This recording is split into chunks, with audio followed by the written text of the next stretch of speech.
mamaya. See you! Ngayong araw nga mga Bebe Loves ay nandito si Miss Lauren Yang at binati niya tayo ngayong birthday natin. Thank you so much, ma'am. Love you! Happy birthday. Thank you!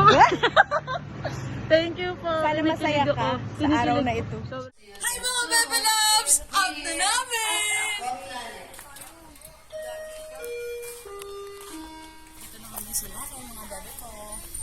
Out na namin. See you tomorrow. Bye!